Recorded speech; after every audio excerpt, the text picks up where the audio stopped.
Sermon 62 of Nahjul Balagah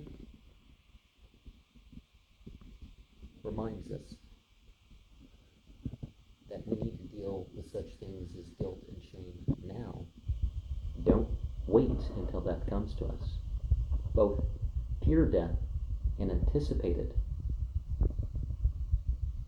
but don't so much fear it in terms of the physical process. Fear it as if that marks, or it can mark ultimate failure, and so death stands in the way of our final fate. So we anticipate the rewards that we may be facing after death, and we work towards that by giving up some pleasures, and sometimes overall that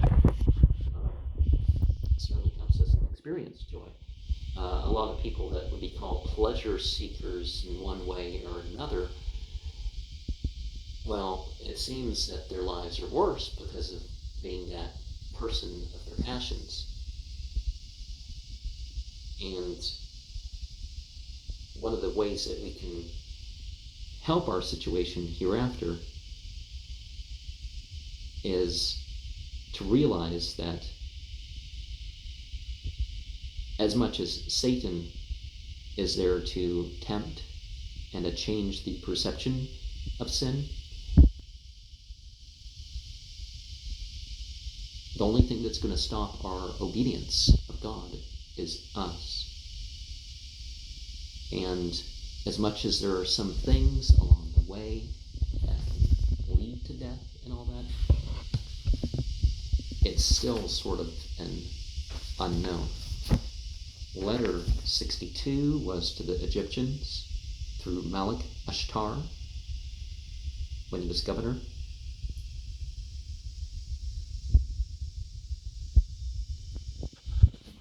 And the reminder was that Muhammad was the seal of the prophets, and the purpose of Muhammad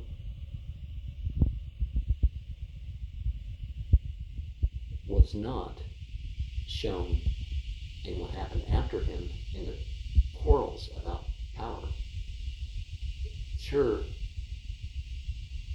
people can compete in terms of, acquiring or earning or whatever positions in the hierarchy of military and otherwise, but that's not the point.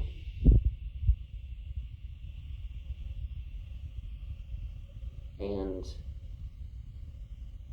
Ali didn't know until after he died that people would take the caliphate from the people of the house. And one of them was somebody who was a close companion of that, because he was actually a Persian, but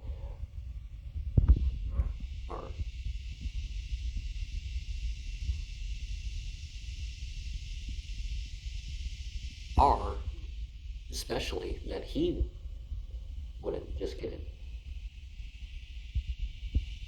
But then again, he didn't think that it was best for him to strive towards the power. It was until it was more of a consent of the people that he actually became the leader. So he waited till the second election, you could say, that was open to the people.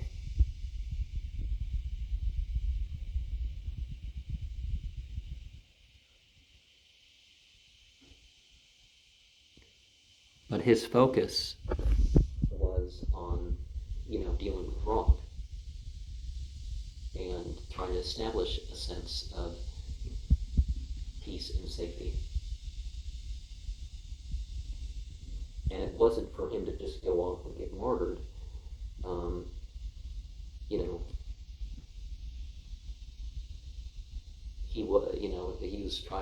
He was supposed to maximize the support among the people. Or was he trying to keep the religion pure and to govern the community in terms of God's terms?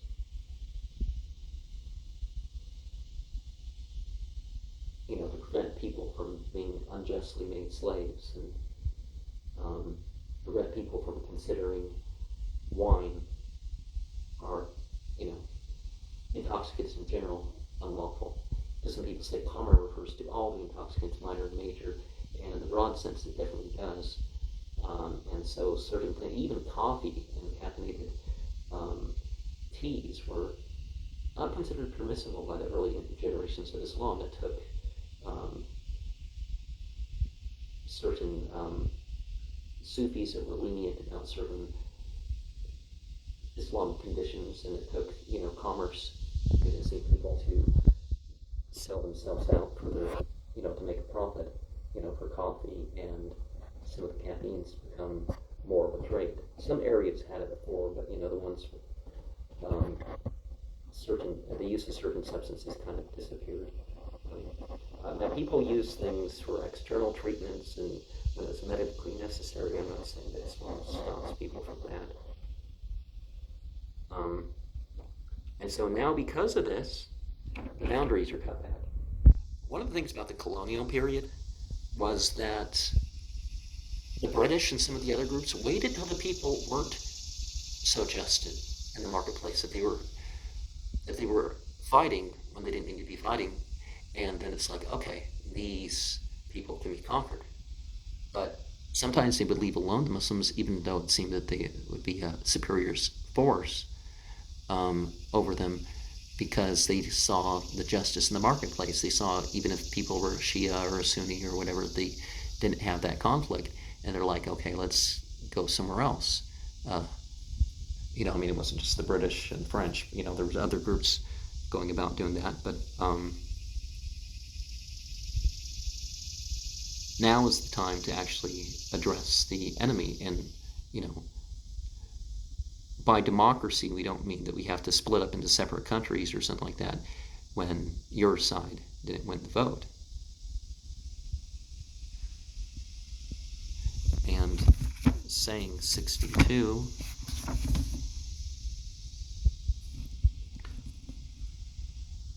reminds us to give the better greeting and to accept help and try to put forward better help than one has received.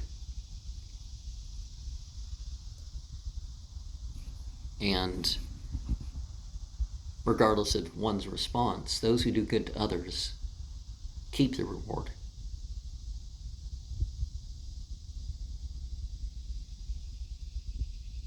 And if they're part of the chain that brings back forth good deeds, well, they get credit for it.